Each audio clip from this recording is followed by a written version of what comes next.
Good morning दोस्तों, एक बार फिर से आपका स्वागत है। अब तो नई बात तो है नहीं, पुरानी बात हो गई, अब तो स्वागत तो हो गया, बार बार क्या स्वागत है ना। चलिए आगे बढ़ते हैं। तो आज हम जो है अपना ज्योग्राफी का वही पार्ट जो है जो हमारा चल रहा था भौतिक विभाग वो पूरा करेंगे। ठीक है, इसका भाग 2 मेरे पास मैं लेके आया हूँ, करते हैं। तो जो पहला पार्ट था मैंने आपको इंट्रोडक्शन तो करवाया था, तो केवल इंट्रोडक्शन हुआ था। तो ये जो भाग है इसके अंदर मैं आपको केवल जो है इम्पोर्टेंट चीज़ जो है, जो मुख्य भौगोलिक वितरण मैं आपको जरूर करवा दूंगा। तो भौगोलिक वितरण अगर हम देखें तो भारत की भौगोलिक आकृतियों को निम्नलिखित भाग वर्गों में विभाजित किया जा सकता है। ठीक है, कौन से में? हिमालय पर्वत श्रृंखला में, उत्तरी मैदान में, प्रायद्वीप पठार में, भारतीय मरुस्थल, तटीय मैदान और द्वीप समूह में। ठीक है, एक एक करके जो है हम इनके विभाजनों को विस्तार से देखेंगे। ठीक है, तो सर्वप्रथम जो है हम हिमालय पर्वत श्रेणी देखते हैं। ठीक है, अब हिमालय पर्वत श्रेणी जो है एक नक्शा मैंने आपके लिए तैयार कर रखा है। ये देखिए, ये पूरा भारत का एक नक्शा है। केवल ऊपर ऊपर का जो इम्पोर्टेंट जो हमको लेना था वो मैंने लिया है इसके अंदर। ठीक है, इसमें जो कुछ जो चीज़, जैसे ये जो पर्वत श्रृंखला देख रहे हैं आप ऊपर हिमालय के ऊपर, इसको हिंदू कुश कहते हैं, जो अफगानिस्तान पाकिस्तान में आती है। ठीक है, ये जो है बीच में, इसको पामीर ग्रंथि कहते हैं, यानी विश्व का सबसे ऊंचा पठार है ये पामीर का पठार। ठीक है, ये जो श्रृंखला है इसको कुनलुन श्रेणी कहते हैं। कौन सी श्रेणी कहेंगे? कुनलुन श्रेणी इसको हम कहते हैं। ठीक है, हिमालय के कई भाग है। देखिए, सबसे ऊपरी जो श्रेणी है वो काराकोरम श्रेणी है, काराकोरम श्रेणी। और ये जो छोटा पुल जैसे मैंने बना रखा है इसको काराकोरम दर्रा कहते हैं। नीचे वाली जो श्रेणी आती है, ये वाली बीच वाली, इसको हम लद्दाख श्रेणी कहते हैं। ठीक है, फिर जो उसके नीचे श्रेणी आएगी उसको जास्कर श्रेणी कहेंगे। फिर जो श्रेणी आएगी वो शिवालिक श्रेणी आएगी। अब इन श्रेणियों पे देखिए मैंने ट्रायंगल बना रखे हैं। ठीक है ना, त्रिभुज जिसको हम कहते हैं। ये जो ट्रायंगल है ये चोटियों के प्रतीक होते हैं, और ये सबसे ऊंची जो चोटी है केटू चोटी जिसको हम कहते हैं, काराकोरम, इसको हम कहते हैं केटू चोटी। ठीक है, यहाँ पे एक चोटी है नंगा पर्वत की जो जास्कर में आती है। यहाँ एक चोटी और है। ठीक है ना, कहाँ गई भाई चोटी? ये रही चोटी। ये चोटी वो नंदा देवी है यहाँ पे। इसमें जो चोटी वो धौलागिरी है। यहाँ नेपाल के अंदर माउंट एवरेस्ट है, आसाम के अंदर कंचनजंगा है, यहाँ पे नामचा बरुआ है। ये कुछ पर्वत चोटियां हैं। ठीक है, ये जो श्रृंखला है आगे वो कैलाश श्रेणी है, जिसको हम क्या कहते हैं? कैलाश मानसरोवर। अगर आपको ध्यान में आए तो ये लद्दाख श्रेणी है, ये काराकोरम हो गया, गंगा पर्वत हो गया, ये हिमालय की अवस्थिति है। ठीक है, अब हिमालय जो है युवा और वलित पर्वत है श्रृंखला है, ये नई बनी हुई है वलित पर्वत श्रृंखला। क्योंकि नई इसलिए है, युवा इसलिए क्योंकि ये अभी भी क्या बढ़ रही है। ठीक है ना, इनकी ऊंचाई जो है अभी भी धीरे धीरे बढ़ रही है। और ये जो है अरावली से भी, अरावली जो है हिमालय से बहुत पुरानी है। ठीक है ना, इनकी जो ये जो दिशा है जो है ना, इनकी पश्चिम पूर्व दिशा में है ये। ठीक है ना, पश्चिम से लेकर पूर्व दिशा में है। और ये सिंधु से लेकर ब्रह्मपुत्र नदी तक फैली हुई है। यानी सिंधु नदी, ये सिंधु नदी है आपकी, और ये ब्रह्मपुत्र नदी तक ये बीच में फैली हुई है। ठीक है, विश्व की सबसे ऊंची पर्वत है ये। ठीक है, विश्व की सबसे ऊंची पर्वत श्रृंखला है। 2400 किलोमीटर इसकी लंबाई है। कितने किलोमीटर है? 2400 किलोमीटर इसकी लंबाई है। ठीक है, अर्धवृत्त का निर्माण करती है। अर्धवृत्त समझते हैं? सेमी सर्कल, सेमी सर्कल का एक निर्माण करती है ये। चौड़ाई की बात करें हम तो इसकी जो चौड़ाई है, कश्मीर में इसकी चौड़ाई 400 किलोमीटर है, जबकि अरुणाचल प्रदेश में इसकी चौड़ाई 150 किलोमीटर है। ठीक है, देशांतरीय विभाजन। आपको देशांतर विभाजन से पहले मैं समझाऊं देशांतर क्या होता है। तो पृथ्वी के ऊपर यानी ग्लोब के ऊपर जो है काल्पनिक रेखाएं खींची हुई है। तो जो दो ध्रुवों को मिलाने वाली जो रेखा होती है, ये वाली जो रेखा है इसको हम देशांतर कहेंगे। और जो सीधी रेखाएं होती है इस टाइप से, भूमध्य रेखा की जो सीधी सीधी है उनको हम अक्षांश रेखाएं कहते हैं। ठीक है, तो इसको 3 भागों में बांटा गया है देशांतरिक विभाजन में देखा जाए तो। महान या आंतरिक हिमालय जिसको हम हिमाद्री कहते हैं। ठीक है ना, ये सबसे ऊपरी श्रेणी है। सबसे इसकी बाहरी श्रेणी जो है, ये वाली श्रेणी जो बाहर की जो श्रेणी है इसको हम क्या कहते हैं? हिमाद्री कहेंगे। सबसे सतत श्रृंखला है, मतलब ये कंटिन्यू रेंज है, ये लंबी लंबी चलती रहती है। 6000 मीटर ऊंचाई वाले शिखर यहाँ पे मिलेंगे। कितने? 6000 वाले। ठीक है, फ्रेम से बाहर आ गई है। चलिए आगे बढ़ते हैं। तो कुछ जो ऊंचे शिखर है, मैंने आपको कुछ छोटी सी एक लिस्ट बनाई हुई है ताकि आपको कुछ समझ में आ जाए। माउंट एवरेस्ट, अभी मैंने आपको बताया माउंट एवरेस्ट कहाँ है, नेपाल में पड़ता है, ठीक है ना। ये जो चोटी है माउंट एवरेस्ट की है, जिसकी ऊंचाई 8,848 मीटर और विश्व की सबसे ऊंची पर्वत चोटी यही है, ठीक है। कंचनजुंगा भारत में पड़ती है, 8,598 मीटर पड़ती है इसकी ऊंचाई। केटू काराकोरम में, जो मैंने आपको थोड़ी देर पहले समझाई थी, इसकी स्थिति कुछ ये वाली है, ठीक, ये स्थिति यहाँ पे हिमाद्री में पड़ती है ये। इसकी जो ऊंचाई है 8,611 मीटर, कितनी है, 8,611 मीटर, ठीक है। फिर पड़ती है मकालू, ये नेपाल में 8,481 मीटर। फिर धौलागिरी नेपाल में 8,172 मीटर। नंगा पर्वत भारत में 8,126 मीटर, ये पीओके में पड़ता है। अन्नपूर्णा नेपाल 8,078 मीटर। नंदा देवी भारत 7,817 मीटर, ठीक है। ये कुछ पर्वत श्रृंखलाएं हैं जिनका मैंने आपको बताया है, ठीक है। अब इनकी जो विशेषता है वो ये है कि ये सदा बर्फ से ढकी रहेगी, क्योंकि 6,000 मीटर की ऊंचाई पे तापमान बहुत ठंडा होता है और वर्षा नहीं होती है, वहाँ हिमपात होता है, इस वजह से वहाँ पे बर्फ रहती है सदा।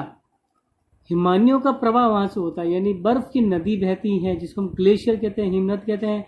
बर्फ पिघलती है ना, हिम नद, बर्फ पिघलती है, बर्फ की पिघलने से जो पानी बह रहा है उसको हिमानी हो गया, हिमानियों का प्रवाह होता है, नदियाँ बन जाती हैं उनसे। अगला जो विभाजन आता है वो हिमाचल या निम्न हिमालय, जो कि हिमालय के, जो कि हिमाद्री, जैसे ये हिमाद्री है आपके, उसकी निचली श्रेणी को हम क्या कहते हैं, निम्न हिमालय, ठीक है, या हिमाचल।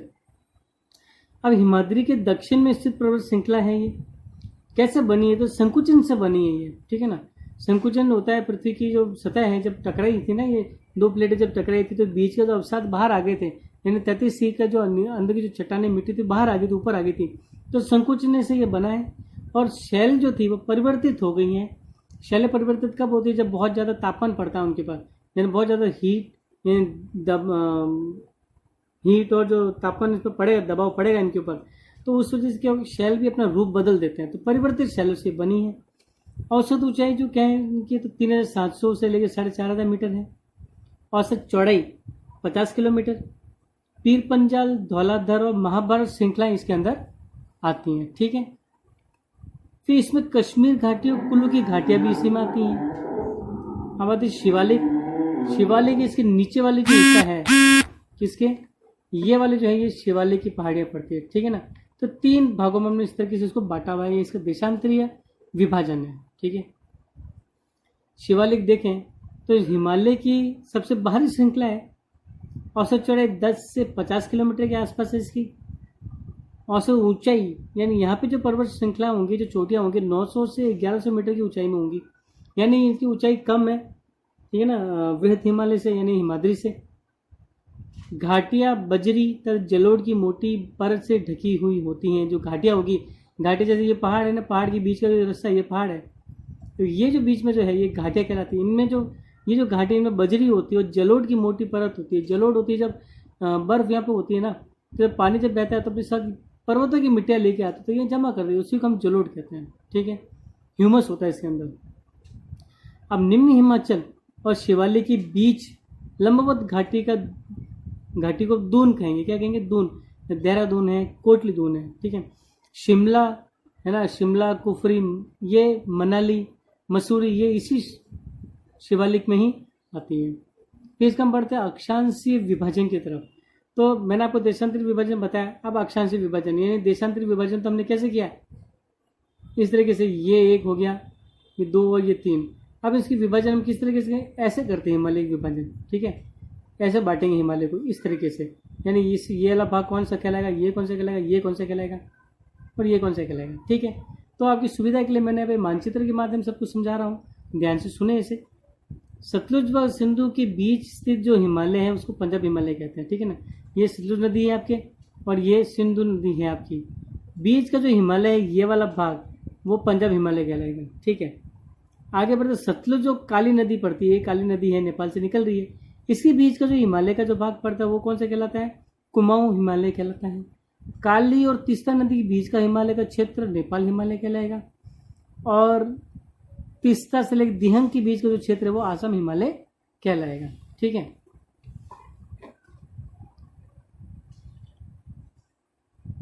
फ्रेम में आ जाते हैं वापस ताकि दिखाई दे अक्षर आपको।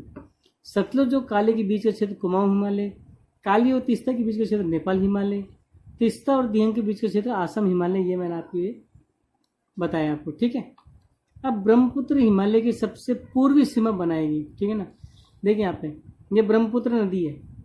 कौन सी नदी है ये आपकी ब्रह्मपुत्र नदी है, ये वाली। ये इस तरीके से आते हुए भारत में इस तरीके से घुस जाती है, ठीक है ना। तो ये देखो हिमालय यहीं पे खत्म हो रहा है। तो हिमालय जो है ब्रह्मपुत्र क्या कर रहा है, हिमालय की सबसे पूर्वी सीमा बना रहा है।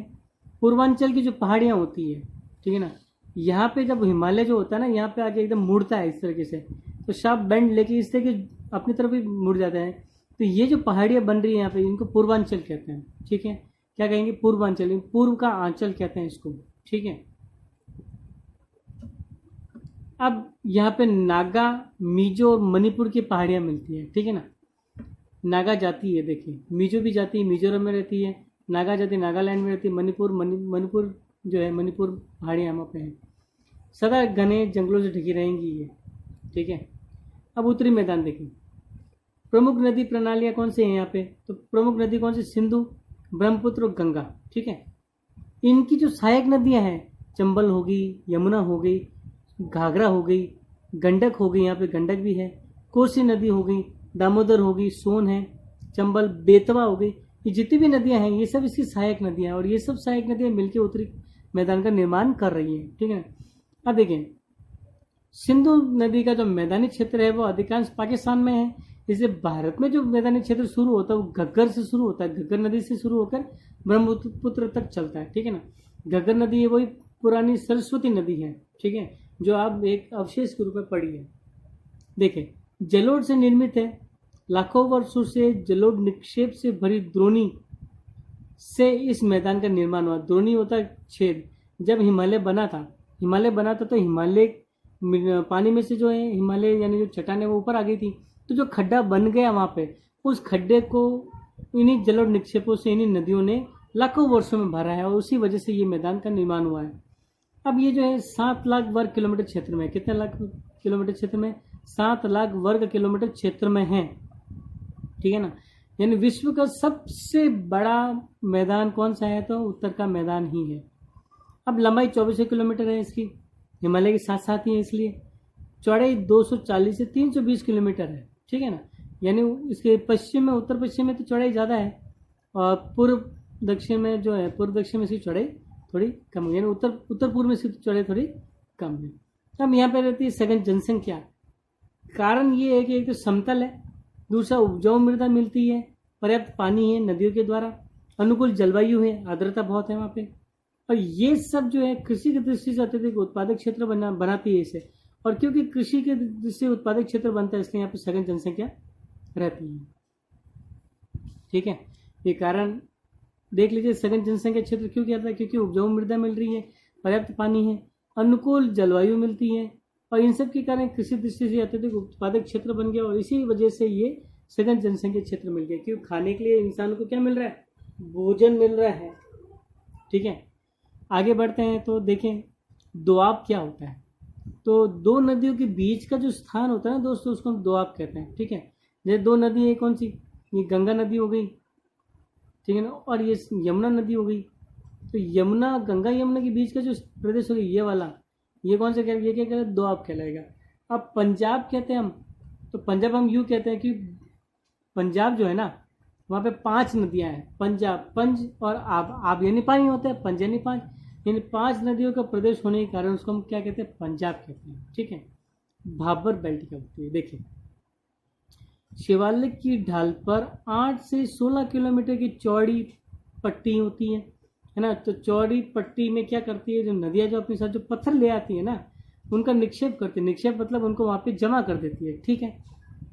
इसे भाबर कहते हैं। अब इन्हीं पत्थरों की बेल्ट से, जैसे ये ढाल है, ढाल पे पत्थर ऐसे बिछ गए हैं, ठीक है ना। नदियाँ क्या करेगी, पत्थरों के ऊपर से नहीं होकर पत्थरों के नीचे से निकलेगी, यानी यहाँ पे ये विलुप्त हो जाएगी, छुप जाती है, तो फिर ये वापस इसके दक्षिण भाग से बाहर निकलती है, ठीक है। तराई, भाबर पट्टी से जब नदियाँ वापस निकलेगी, यानी इससे जब नदियाँ वापस निकलेगी तो क्या करेगी, नम और दलदली भूमि क्षेत्र का निर्माण करेगी। यहाँ पे आने पर ढलान कम होती है, ढलान कम होती है, पानी ज़्यादा देर तक रुकता है, धीरे धीरे बहेगा, धीरे बहने से क्या पानी जमीन ज़्यादा सोखेगा, जमीन के अंदर ज़्यादा जाएगा, तो नम हो जाएगी जमीन और दलदली भूमि बनेगी। इसी को हम तराई बोलेंगे। ठीक है, क्या बोलेंगे हम इसे, तराई कहते हैं। ठीक है ना। अब देखें बांगड़ या भांगड़ क्या होता है। पहले क्या हुआ करता था कि जैसे ये आपका नक्शा अगर हम देखें एक बार वापस से, तो ये जो क्षेत्र मैंने ये बना रखे, ये वाले जो क्षेत्र हैं, ये सब दक्षिण का पठार है, यानी ये पठारी भाग है, यानी ऊंचा स्थल है। ऊंचा स्थल है तो क्या होता है कि बाढ़ का जो पानी होता है वो यहाँ पहुँच नहीं पाता है। तो बाढ़ का पानी जब यहाँ नहीं पहुँचेगा तो जलोढ़ मिट्टी का निक्षेप नहीं होगा, निक्षेप यानी जमा नहीं होगी। जलोढ़ मिट्टी में जिसमें ह्यूमस होता है वह जमा नहीं होगी, जमा नहीं होगी ना, तो जमा नहीं होगी तो उसको हम क्या कहेंगे, बांगड़ कहेंगे, यानी पुरानी जलोढ़ मृदा का क्षेत्र। अब पुरानी जलोढ़ मृदा आई कहाँ से, तो यहाँ पे मैंने आपको बताया प्राचीन सरस्वती नदी बहती थी। तो प्राचीन सरस्वती नदी में जब भी बाढ़ आई होगी तो उस बाढ़ का जो पानी होगा वो इस क्षेत्र में फैला होगा। ठीक है ना। तो यहाँ पे जो मिट्टी जम गई तो जलोढ़ मिट्टी है, लेकिन बाद में क्योंकि नदी लुप्त हो गई तो यहाँ पे जमती नहीं थी तो यहाँ पे क्या हो गया, जलोढ़ पुरानी रह गई, यानी नई बनी नहीं, जिसपे पुरानी जलोढ़ मृदा का क्षेत्र को हम क्या कहते हैं, बांगड़ कहते हैं। खाद दर देखिए, जब बाढ़ और आएगी, जैसे इन क्षेत्रों में जब बाढ़ आती है, ठीक है ना, गंगा के मैदान हो गया, यमुना गंगा हो गई, यमुना हो गई, घाघरा, कोसी, दामोदर, ब्रह्मपुत्र, इन सब नदियों में बाढ़ आती ही है हर साल। तो जब जब बाढ़ आएगी तो बड़े क्षेत्र में इनका पानी फैलेगा, और जब पानी फैलेगा तो अपने साथ जलोढ़ मिट्टी का निक्षेप भी ये कर देंगी। ठीक है, इससे जो मैदान बन रहा है वो तो मैदान बन रहा है। ठीक है ना। तो जब जलोढ़ मिट्टी यानी नई बन रही है तो नई जलोढ़ मिट्टी के क्षेत्र को हम क्या कहते हैं, खादर कहते हैं। क्या कहते हैं, खादर कहते हैं। ठीक है। तो इस तरीके से दोस्तों देखो कि ये पार्ट जो है चैप्टर मैंने पूरा नहीं हुआ है, मैंने केवल भौतिक विभाग 2 करवाए हैं, अभी काफ़ी बाकी हैं। कुछ इंपॉर्टेंट क्वेश्चंस मैंने यहाँ पे लिख रखे हैं आप लोगों के लिए। इन क्वेश्चंस का आपको स्क्रीनशॉट लेना है, स्क्रीनशॉट लीजिए और इनका आंसर लिखें। ठीक है। साथ ही एक महत्वपूर्ण चीज़ ये भी है कि जो भी आप काम कर रहे हैं, जितना भी हमने आपको अभी तक पढ़ा दिया, ठीक है ना, जितना भी अभी तक आपको हमने पढ़ाया है उन सब के आपको नोट्स बनाने हैं। ठीक है, नोट्स आपको फेयर कॉपी के अंदर ही बनाने हैं, आपके भी काम आएंगे, बहुत ज़रूरी है। स्कूल खुलेंगे तो एक क्विक रिकैप इसका हम करवा सकते हैं आपको। ठीक है, बहुत बहुत धन्यवाद आपका।